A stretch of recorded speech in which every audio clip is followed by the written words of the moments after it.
So a few days ago, I had a conversation with Brendan Graham Dempsey about the first part of his new book that he's releasing serially on evolution as a learning process, and I thought that was a valuable and interesting conversation about metaphysics. And today, John Vervaeke just put up on YouTube his conversation with Brendan about a different but related topic, meta-modern Christianity. And I just finished watching that and wanted to share a few thoughts. I mean, there's a lot of resonance that I feel in where these gentlemen are headed with their thinking and feeling. But I want to, in responding here, emphasize a few points that I don't necessarily expect them to disagree with, but I'm not sure. And so I want to share some ideas and see if my interpretation of the situation for those hoping to revivify a religious attitude to the world, say, in light of modern, postmodern, and metamodern critiques and reconstructions. And so, here are those thoughts. So let me kind of briefly just lay out how their conversation went. John began by sharing a bit about Schellenberg's work, who I haven't myself read, but that there are certain problems in our attempt to recover a viable sense of religiosity today, and namely, there's roughly at least 40,000 years of human spirituality that we have, material evidence for, and I would say probably something like spirituality in terms of the ecstatic inner experience was prevalent among hominids, going back millions of years. Why would we draw the line at just when we have the material evidence? Obviously, we're having to speculate and make some inference there, but still, it seems to me that, hell, Jane Goodall would say even chimpanzees exhibit spiritual behavior. So, Schellenberg says we've been spirituals for so long.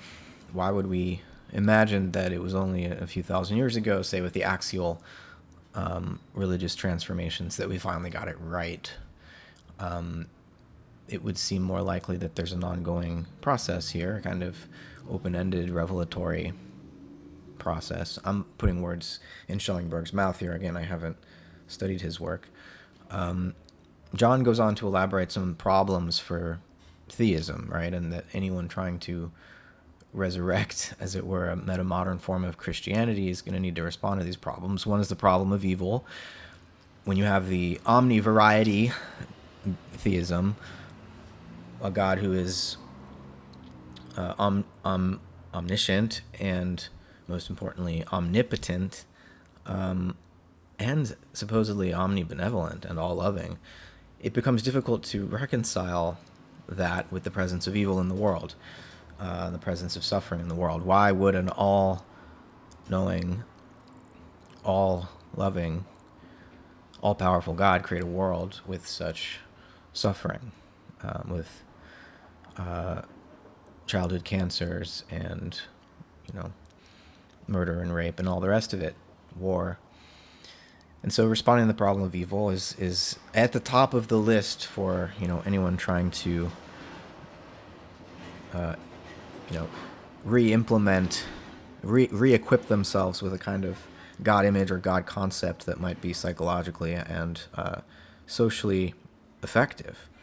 You're going to need to account for this problem of evil, because after all, that's really why people would turn to religion in the first place, for some sense of reconciliation. The other problems that John mentions are, ontotheology, of course, this idea that we commit a kind of idolatry if we imagine God to be some kind of super being or omni-being, as if God is just the biggest among the beings, the strongest amongst all of the beings, rather than, say, the ground of being itself. And think of Heidegger's ontological difference here between being and beings. So if we are going to engage in God talk, which, human beings have been engaging in God talk and critical of their own God talk for thousands of years, Gregory of Nyssa and Dionysius the Areopagite are, you know, in many ways involved with us in this conversation still thousands of years later. I don't know that we're really,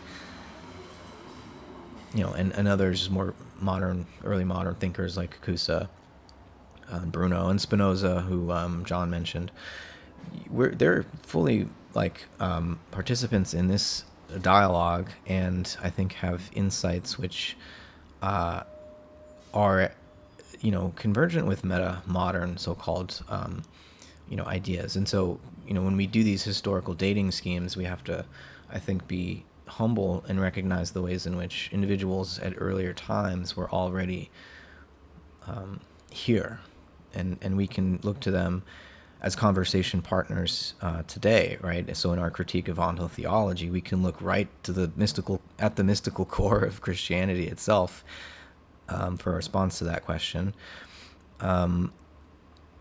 You know, and Origen, one of the church fathers in the early centuries of Christianity, I think has another kind of response to the problem of evil, apokatastasis, I think, you know, this idea that everyone is saved in the end, even Satan.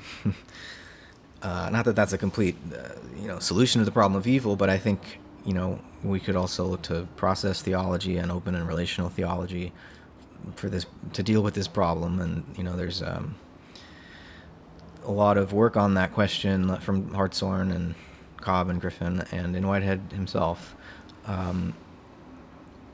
Thomas Ord nowadays speaks powerfully both from the perspective of biblical interpretation, that there's actually no biblical basis for omnipotence, say, but also from a theological and philosophical point of view, that we shouldn't be imagining God as all-powerful, at least if by powerful we mean, you know, competing tit for tat, blow for blow with creatures in sort of a physical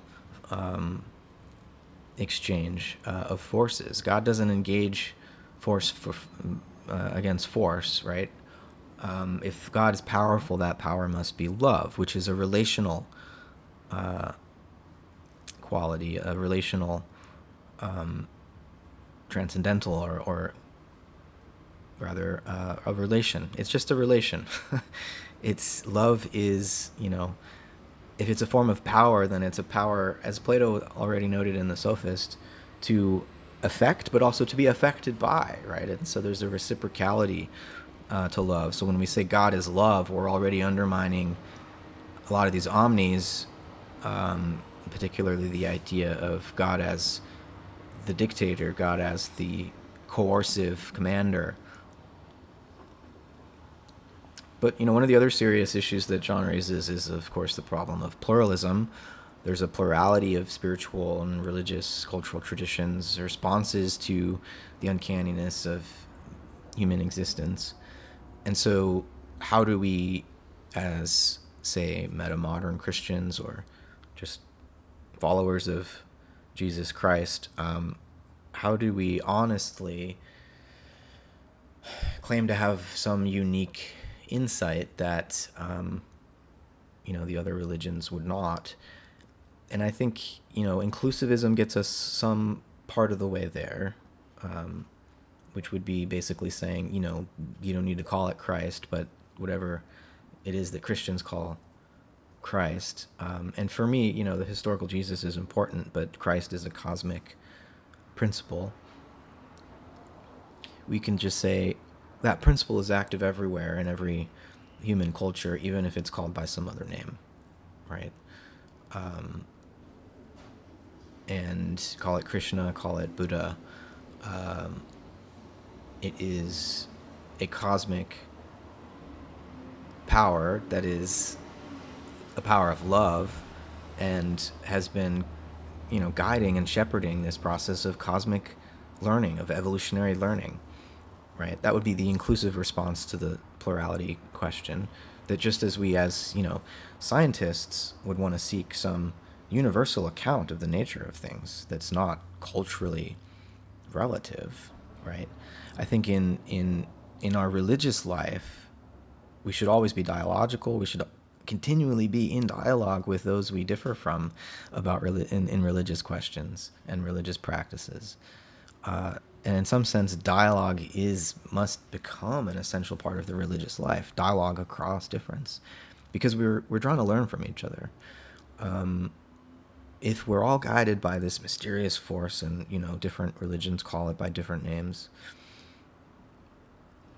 if we stay in good faith dialogue with one another, we're bound to become better coordinated with that ultimate mystery. We need everyone involved in this project, and so any Christianity is going to need to be deeply pluralistic, right? Which doesn't mean that Christians wouldn't feel the unique significance of Christ, but that they would be flexible enough in dialogue with others to accept that Christ being is ultimately mysterious and can manifest to others in ways that might initially be unexpected to us, but see it through. You might find that your view is not exclusive. So I do think a kind of Christianity is recoverable after these sorts of critiques. So Brendan then offered his account of the evolution of meaning through the sort of transference of semantic information, and that sort of this deep learning process whereby agents are gathering more information about their environments, and so approaching eventually, as they move through these levels that he draws from Greg Henriquez of matter, life, mind, and then culture, there's a convergence toward this kind of sacred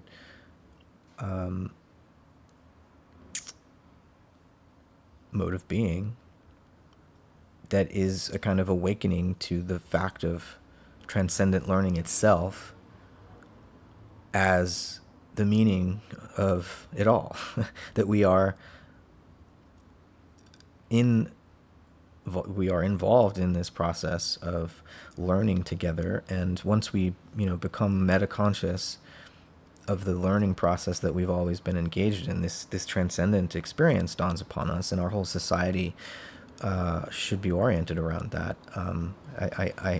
I hear this in Brendan's perspective, at least, and that this transcendent learning process, this sacred learning process, is about aiding our reciprocal opening to reality, to ever deeper facets of reality, and, as Brendan put it, continually updating our world model via kind of normative co-discovery.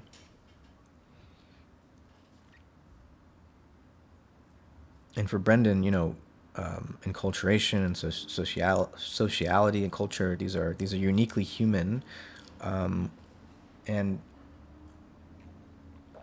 just as in our conversation and in some of my written responses to the first part of Brendan's book, I question these the levels and how sharply we should imagine mind and life and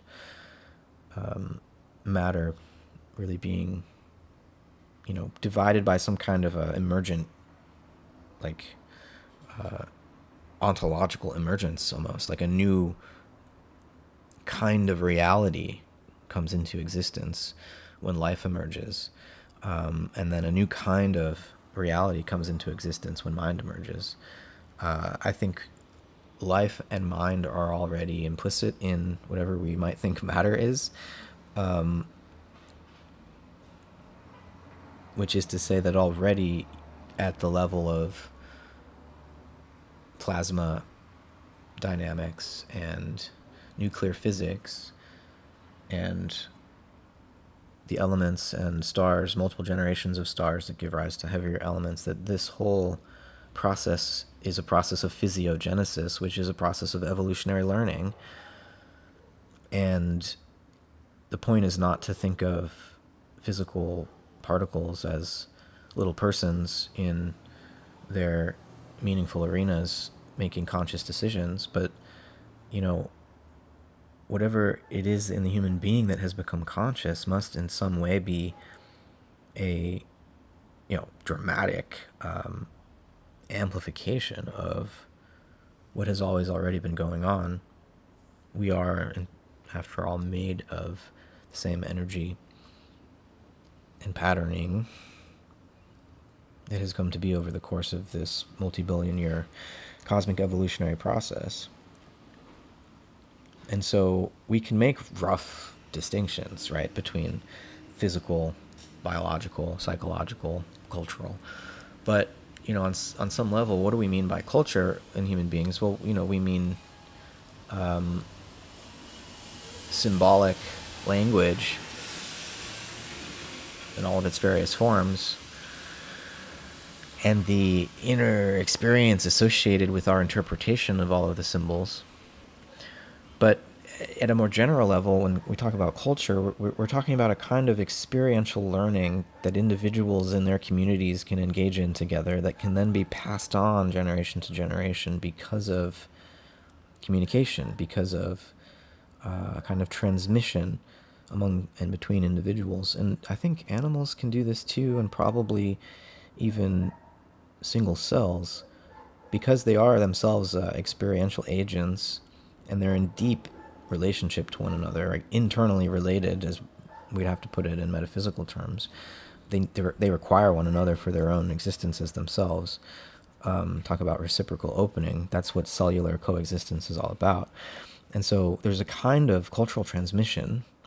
It's not symbolic exactly, but there's a kind of, the experience that each cell is having can be transmitted. The feelings that they are undergoing can be radiated out into the environment of other cellular centers of experience, and thereby they have this shared memory that they carry with them in the present. And all of this is a form, of culture, mind, life, obviously, and it's matter that's doing it. So I don't want to make these levels ontological. I would rather see these levels as phenomenological, right? They're helpful descriptions, but at the metaphysical level, in terms of what there is, what type of entities there are, or occasions that actually exist, I think we're going to need to see how all of these so-called levels are actually already enfolded in the original. But that's my take, and that's what, Brendan and I were talking about earlier. And the reason that it's relevant here is because, I really agree with Pierre Teilhard de Chardin here, who's not like a sophisticated philosopher, actually. He's a paleontologist and a Jesuit priest, and he's developing a new kind of evolutionary vision. He claimed he wasn't even doing theology. He really, the human phenomenon, he wanted it to be science. He wanted it to be the science of the human being, a kind of anthropology, if you will. But it's obviously quite theological as well. And I really think his voice should be heard here in this whole conversation, especially when we try to think about what it is to be a person and what it means to be a person who knows that they are a product of evolution. Teilhard was really saying that, God is evolution. Evolution is God, right? And so what is it to say that, is to say that, God made the universe so that it could make itself. God made a universe and is made by that universe in turn, remade by it, right? And so the reciprocality here that, and Teilhard was accused of pantheism, of course, for saying this, but I think it's a more complex vision than that. To say God is evolution is not just to say God is nature. It's really to say that we don't know what nature is yet. Nature doesn't know what it is yet because it's an evolutionary process. And Christianity, too, is a historical process. And it's a process of, uniqueness being universalized and universality being made unique, right? It's a story of the growing recognition of this dialectic between the plural and the unified, and the individual and the universal. And it's a I think it's a conscious breaking through into, not just an individual but also a social recognition of the sort of operating system, to put it in crude terms, that a society would need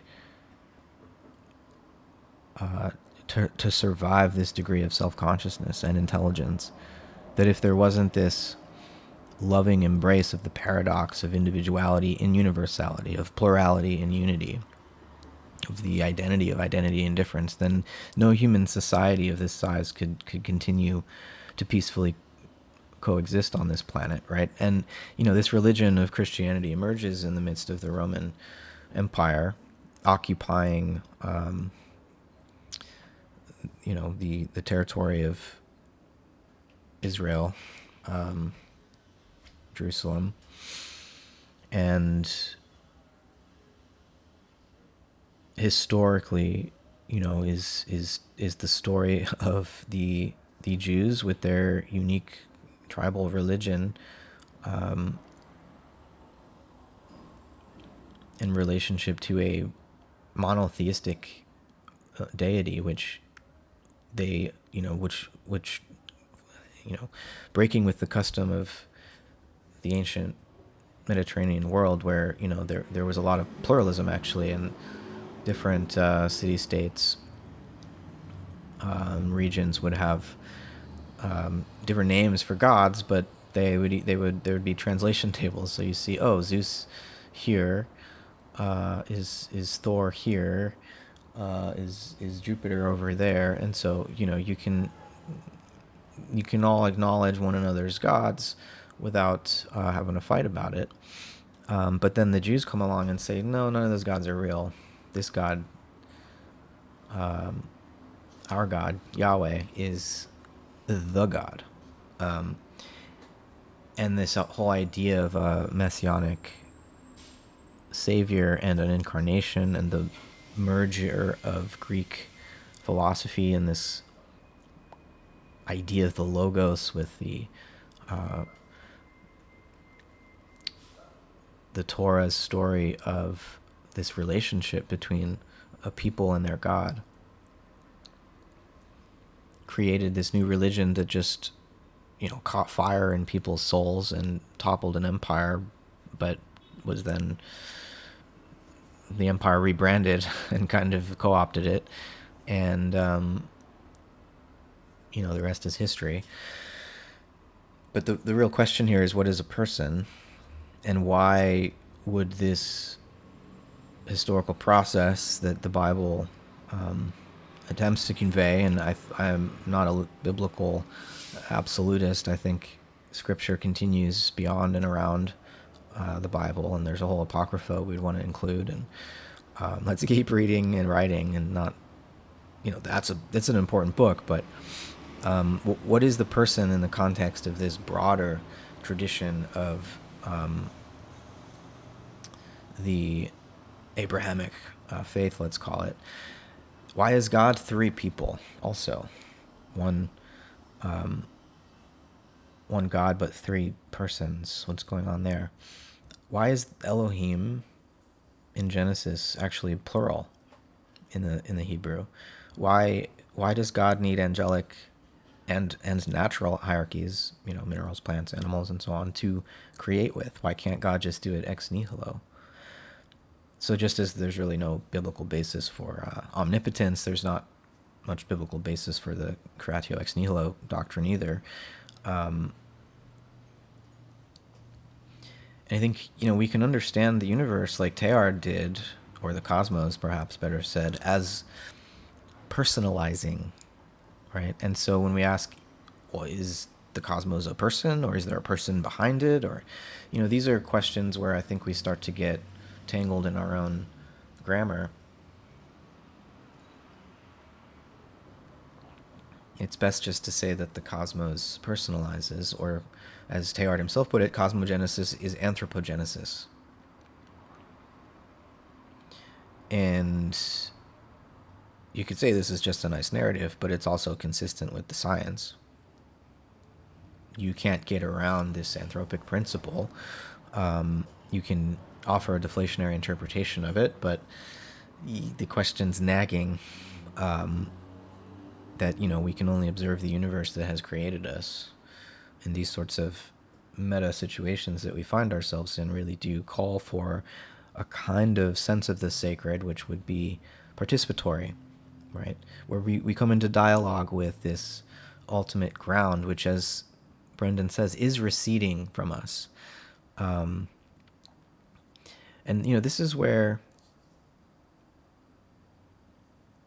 Brendan will say it's non-dual all the way down, and then John offered that there can even be a kind of mystical materialism here, like you can be a physicalist and still accept this kind of a narrative. And I agree with that. I think that's fair. But I also think there's more than that, right? I don't want at least for me, the revitalization of Christianity is not going to be just about God becoming this receding horizon, this noumenon, right? This I like the idea of God as learning process and the living out of that. But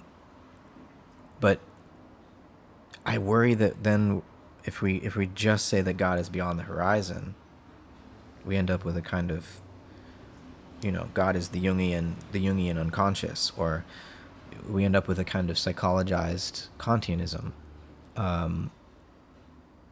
where we're only ever going to have access to the phenomenal, and never really be able to come face to face with the noumenon, the archetypal reality, or the natural reality, even, that we're just seeing through a mirror darkly. I don't want to dead end there.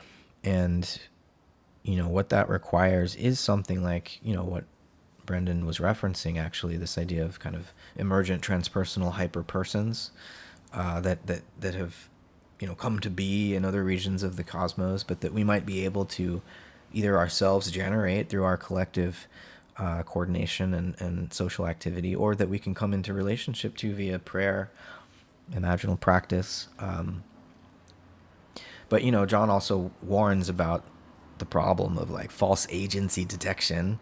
So when we ask, is the universe personal, we have to remain critical, and not just allow ourselves to go down any metaphysical rabbit hole that strikes our fancy because we're munching on mushrooms all the time and super neuroplastic, detecting machine elves world building in every direction. So we've got to find balance here, and avoid false agency detection. And yet, when it comes to agency, as I was saying earlier, where all these levels should be, they're fine as phenomenological descriptions, but we should ontologize the levels, because already in the plasma out of which this universe was born, there was learning transpiring. There was mind and life. When we understand the universe as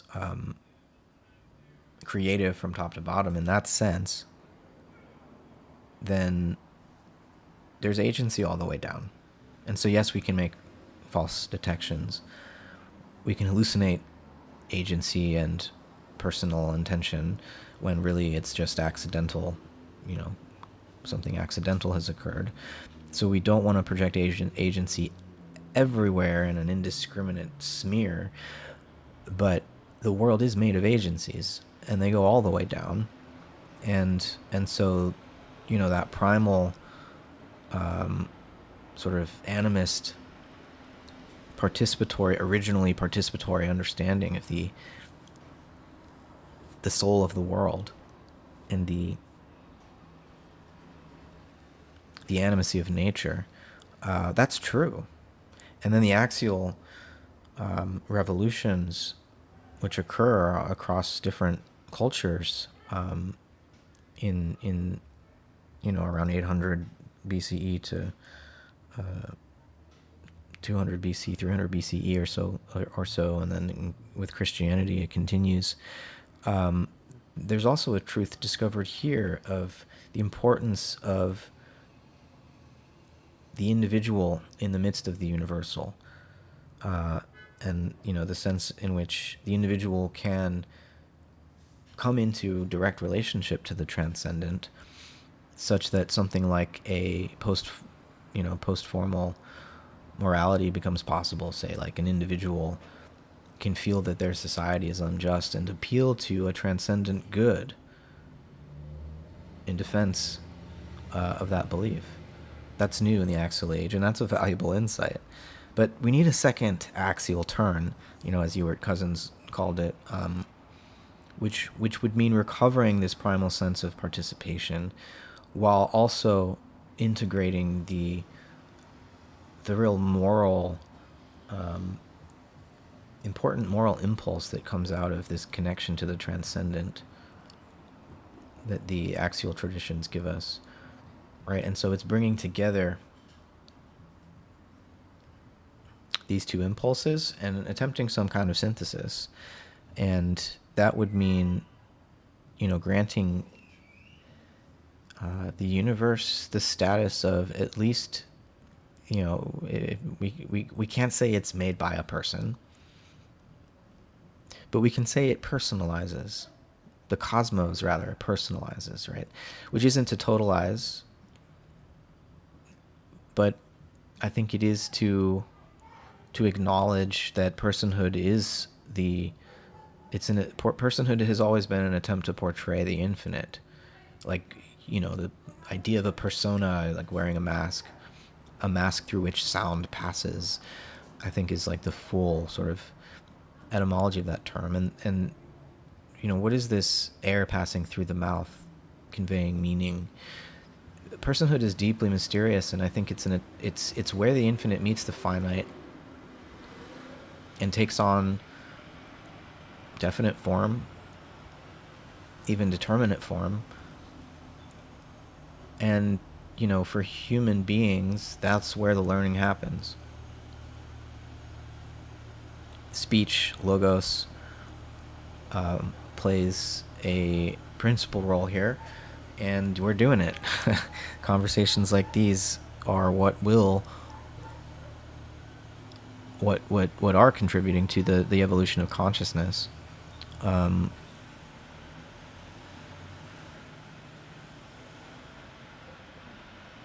Just seeing if there's anything else I'd like to add here. I mean, one thing about the agent-arena relationship, and I know, Brendan gets this because he says at some point that, it's non-duality goes all the way down. But he said earlier that, an agent is coupled to its arena, but I would just want to emphasize that the coupling is not created, really. It's always already there. And then in a series of, graduated stages, evolutionary stages, an original unbroken unity of organism and environment, a kind of cosmic organism, if you want, is internally differentiated and complexified, right? So there never was just an arena with no agency. There never was just agents with no arena. And so there never was a need to create coupling as such, right? The organism environment field begins as this whole, a gestalt, which is then internally divided, internally differentiated into agents and arenas. And the agents can collectively learn new things about their arenas, but the thing is, the arena is always changing as a result of what the agents learn, because the arena is nothing else than other agents. It's like the environment is nothing else than other organisms at different scales, operating at different scales. And so I think Brendan gets that, completely, but I want to just emphasize that, because then we're never in a situation of having to say the agent emerged out of the arena or something. Like, there was just space-time, matter, energy, and then agency, poof, appeared, and then, life, poof, mind, poof. sorry, I'm not trying to be unfair, but I worry about that kind of an emergentist account. I think if we want an account, if we want a cosmology where a cosmology compatible with Christianity, then we need an account, I think, like Teilhard's ultimately, or like Whitehead's, of course, where God creates by letting the world create itself, right? And then following the implications of that through to ourselves as persons engaged in each other, sharing the same air, conspiring in an attempt, to breathe life into this emergent recognition, which is not just intellectual, it's also ethical and deeply heart-centered. But it's not just a feeling, it's a knowing at the same time. And it's just wonderful and inspiring to be able to do this. And I look forward to continuing.